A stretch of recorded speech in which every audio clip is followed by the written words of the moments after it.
যে অহংকারী তোমার মূল্য বোঝে না, মিথ্যাবাদী তোমার সত্যকে বিকৃত করে, আর গীবতকারী তোমার অনুপস্থিতিতে তোমাকে খাটো করে, তাদের থেকে দূরে থাকাই বুদ্ধিমানের কাজ।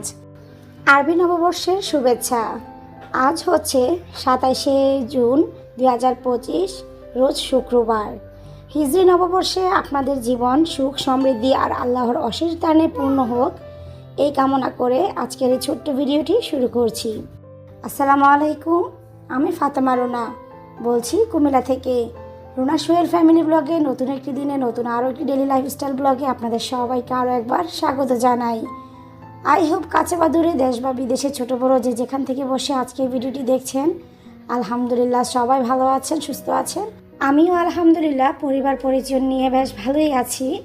তো ঈদের তো অনেক আনন্দ করলাম, দেবর এসেছিল, যা এসেছিল তাদেরকে নিয়ে আনন্দ উৎসব করে ঈদের একদম সর্বশেষ মুহূর্তে আমি বাচ্চাদেরকে আরও কিছু আনন্দ দেওয়ার জন্য ওদের এক পছন্দের জায়গায় বেড়াতে নিয়ে গিয়েছিলাম। তো কোথায় যাচ্ছি, কি করেছি, সেখানে কি করেছি, কি খেয়েছি, বিস্তারিত জানতে হলে আমার সম্পূর্ণ ভিডিও জুড়ে আপনাদেরকে থাকতে হবে। সম্পূর্ণ ভিডিও জুড়ে যদি থাকেন আর আমার ভিডিও দেখেন, ভিডিওর কোথাও কোনো অংশ, কথা, কাজ আপনাদের কাছে ভালো লাগে, তাহলে ভিডিওর শুরুতে রিকোয়েস্ট করব, প্লিজ ভিডিওটি দেখার শুরুতে একটি লাইক দিয়ে ভিডিওটা দেখা শুরু করবেন। আর যদি বেশি ভালো লেগে যায় তাহলে অবশ্যই আমার চ্যানেলটাকে সাবস্ক্রাইব করে আমার চ্যানেলের সাথে থেকে যেতে পারেন। আর নোটিফিকেশান বেল আইকনটি যদি আপনি প্রেস করে রাখেন তাহলে আমার এই ভিডিওগুলো সবার আগে আপনার কাছে পৌঁছে যাবে। অলরেডি যদি আপনি সবগুলো কাজ করে থাকেন তাহলে আপনাকে জানাই অসংখ্য ধন্যবাদ। হিজরি নববর্ষের শুরুতে আপনাদের সাথে আজকে কিছু কথা শেয়ার করব, কিছুটা বাস্তবধর্মী, কিছুটা ইসলামিক। যদি আপনাদের কাছে ভালো লাগে তো ভালো লাগলো, আর যদি ভালো না লাগে তাহলেও আমাকে কমেন্টে জানাতে পারেন।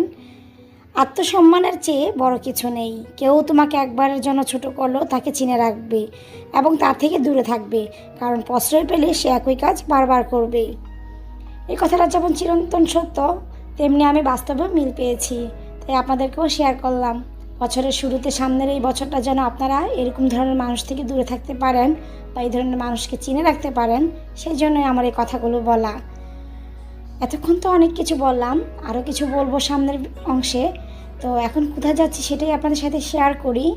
আমরা ঢাকা যাচ্ছি একদম ঈদের লাস্ট মুহূর্তে, ঈদের ছুটির আর কয়েকদিন পরেই স্কুল খুলে যাবে, সব অফিস আদালত অলরেডি খুলে গিয়েছে।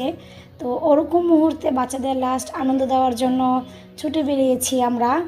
তো যাচ্ছি ঢাকার উদ্দেশ্যে আমার বোনের বাসায়। আপনারা সবাই জানেন আমার কোনো নিজের আপন বোন নেই, তো এরাই এখন আমার আপন বোন। আমাকে আপন বোনের চেয়েও আরও বেশি আদর মায়া মহব্বত দিয়ে রেখেছে, যার জন্য আমি যখনই সময় পাই ছুটে যাই সেই বোনদের বাসায়। আর আমার বাচ্চাদেরও ভালোবাসা, ভালো লাগার জায়গা সেখানে। ওরা ওখানে গেলে অনেক কমফোর্ট ফিল করে, অনেক ভালো লাগে ওদের। তো ওদের খুশিটাকে প্রাধান্য দিয়ে একদম লাস্ট মুহূর্তে আমরা যাচ্ছি। যদি যাওয়ার কথা ছিল অনেক আগেই, কিন্তু ঈদের পরপরই আপনারা সবাই জানেন সবার বাসায় কম বেশি মেহমান থাকে। তো সেই মেহমান থাকার কারণে আমি এতদিন বের হতে পারিনি।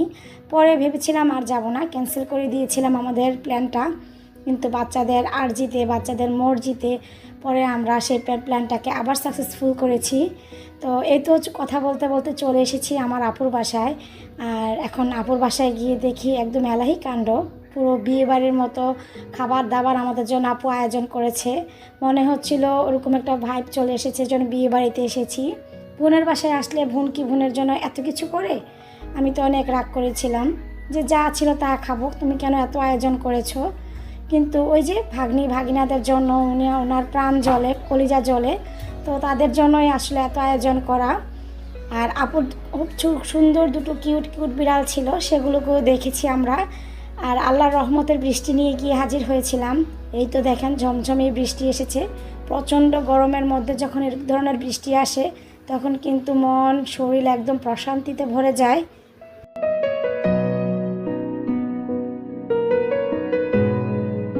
আপনারা সবসময় এমন মানুষদের থেকে দূরত্ব বজায় রাখবেন যারা কখনো নিজের ভুল স্বীকার করে না, আর এমন ভাব করবে যেন সব ভুল আপনিই করেছেন, আপনারই। তো ওরকম ধরনের মানুষ থেকে যখন আপনি দূরে থাকবেন তখন নিজের আত্মসম্মানটুকু যেমন বাঁচবে, তেমনি আপনি সমাজের চোখে বা ওই পরিবারের চোখেও খারাপ থেকে বেঁচে যেতে পারেন। নতুন এই হিজরি নববর্ষে সবার মনের মধ্যে যেন হেদায়েত দান করে আল্লাহ, যারা মানুষকে কটূক্তি করে, মিথ্যা অপবাদ দেয়, আল্লাহ তাদেরকে যেন শাস্তি না দিয়ে তাদেরকে হেদায়েত দান করে। মানুষের অভিশাপ, বদদোয়া, নিঃশব্দে দুফোঁটা চোখের পানি, আকাশের দিকে তাকিয়ে একটা ভারী দীর্ঘশ্বাস, এই জিনিসগুলো কিন্তু খুব ভয়াবহ একটা জিনিস। চেষ্টা করবেন এই ধরনের কাজ যেন আপনার জন্য কেউ না করে। যদি আপনি মনে প্রাণে সেটা চেয়ে থাকেন যেন আপনার জন্য এই ধরনের বদদোয়া বা এই ধরনের কাজ কেউ না করে, তাহলে নিজের কথা কাজ দিয়ে সেটা সংযত করে রাখার চেষ্টা করবেন। যত পরিপক্ক হচ্ছি ততই মনে হচ্ছে তর্কের চেয়ে নীরবতা শ্রেয়, ক্ষমা সুন্দর। যেখানে সম্মান নেই সেখান থেকে সরে যাই। যে বারবার বলার পরও বোঝেনি তাকে আর বোঝাতে চাই না, বোঝানোর চেষ্টাও করি না। সে থাকুক তার মতো, তবে মিথ্যে অপবাদ যদি দিয়ে থাকে তার বিচার যেন আল্লাহ তাআলা করে নেয়। দিন দিন যত পরিণত হচ্ছি তখন আরও বেশি বুঝতে পেরেছি যে রক্তের বাঁধনের মানুষগুলোই বেশি মানুষকে আঘাত দেয়, কষ্ট দেয়। তো যারা রক্তের বাঁধনকে বেঁধে রাখতে চান তারা তাদের নিজের মুখকে, তার আচরণকে সংযত করে রাখার চেষ্টা করবেন এই নতুন বছরে। খাওয়া দাওয়া অলরেডি শেষ, যে যার মতো খেয়েছি। খেয়ে এই যে ভাইয়েরা গল্প করছে, মাঝখানে লালি শুয়ে আছে। তো আপু দুটো বিড়াল, একটার নাম মিলি, একটার নাম কালু। এটা হচ্ছে কালু। দুটোটা বিড়ালই বেশ কিউট, তবে কালু বেশি কিউট আমার কাছে মনে হয়েছে। দুটোই অনেক বেশি লক্ষ্মী। এরা কোনো বিরক্ত তো করে না, কোনো খাবারেও মুখ টুক দেয় না। তো আপুদেরকে নিয়ে বেশ শান্তিতেই আছে। বিকেলবেলা জাম ভর্তা করে দিয়েছিল আপু, খুব মজা হয়েছে। এখানে আসার পর শুধু খাবারই খাচ্ছি দেখবেন, এবেলার খাবার ওবেলার খাবার, দেখা যায় সারাদিন খাবারের উপরেই আছি। আর এখানে আমার 2 দিনের অলরেডি ভিডিও, আমি এই ভিডিওগুলোকে একসাথে রেখে দিয়েছি। 2 দিনের কাজকর্ম আপনাদের সাথে শেয়ার করেছি। জানি না এতক্ষণ পর্যন্ত কারা ধৈর্য সহকারে দেখছেন বা শুনছেন। আমি জানি আমার অনেক আপু ভাইয়ারা আমার সম্পূর্ণ ভিডিওটা দেখেন, কেউ আবার 2-1 মিনিট দেখে চলে যান, এটা তাদের রুচিবোধ। তো তাদেরকে কিছু বলার নেই। যারা সম্পূর্ণ ভিডিও জুড়ে থাকেন, কথাগুলো শোনেন, তাদের কাছে আমার অনেক বেশি কৃতজ্ঞতা। আর এই তো এর পরের দিন এটা ফুফুর বাসা দাওয়াত খেয়েছি। তারপরে সন্ধ্যা ভাই আমাদেরকে চাইনিজে নিয়ে গিয়েছিলেন ট্রিট দেওয়ার জন্য। প্রথমে আমরা রুফটপে চলে গিয়েছিলাম, সেখানে আমার বেবিটা অনেক বেশি বিরক্ত করেছে, কারণ ওখানে অ্যাকুয়ারিয়ামের মধ্যে মাছ ছিল আর ও বারবার সে পানি ধরার চেষ্টা করছিল। পরে ওখান থেকে বিরক্ত হয়ে আমরা আবার 2nd ফ্লোরে নেমে চলে এসেছি। আরও কিছু কথা আপনাদের সাথে শেয়ার করি, সেটা হচ্ছে ধরুন আপনি কোনো কাজ করেননি কিন্তু আপনাকে মিথ্যা অপবাদ দেওয়া হলো যে আপনি সেই কাজটা করেছেন, তখন আপনার কেমন লাগবে? রাগ হবে না আপনি খুশি হবেন? রাগ হবেন নিশ্চয়ই অনেক বেশি। তো রাগ হয়ে আপনি তাকে কিছু বললেন না, শুধু আল্লাহর দরবারে দুটো চোখের পানি ছেড়ে দিয়ে আল্লাহর কাছে বিচার চাইলেন।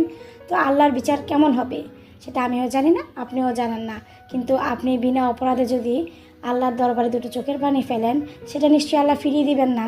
আর আপনি যদি সেই কাজটা করেছেন, তখন কি আপনি আল্লাহর কাছে নত হতেন? চোখের পানি ছেড়ে বলতেন যে হে আল্লাহ, আমাকে কেন তোমার বান্দা এই কথা বলেছে? বলতেন না নিশ্চয়ই, অনুতপ্তও হতেন না। কিন্তু আপনি যখন নিজে নিজেই সেই আল্লাহর দরবারে কাঁদবেন যে আমি তো এই কাজটা করিনি, তাহলে কেন আল্লাহ তোমার বান্দা আমাকে এরকম ধরনের অপবাদ দিচ্ছে, একদম মিথ্যে কথা বলছে, তাহলে আপনার কষ্টটা নিশ্চয়ই আল্লাহ বুঝবেন। কারণ সত্যবাদীকে আল্লাহ পছন্দ করেন, মিথ্যাবাদীকে নয়। তো সেজন্য চেষ্টা করবেন এই নতুন বছরে কাউকে যেন এরকম ধরনের মিথ্যে অপবাদ দিতে না হয়। আর মিথ্যে অপবাদ দেওয়ার আগে সেটা যাচাই বাছাই করে ভালো করে জেনে শুনে তারপর তাকে সেই অপবাদটা দিবেন। তাতে আপনারও যেমন লাভ হবে, আর যাকে দিয়েছেন সেও অনুতপ্ত হয়ে হয়তো আল্লাহর দরবারে আবার ভালো রাস্তায় ফিরে আসতে পারে, হেদায়েত করতে হতে পারে। তো সেই জন্য চেষ্টা করবেন মানুষকে অপবাদ দেওয়ার আগে খুব ভালোভাবে বিচার বিবেচনা করে যাচাই বাছাই করে জেনে নেওয়া।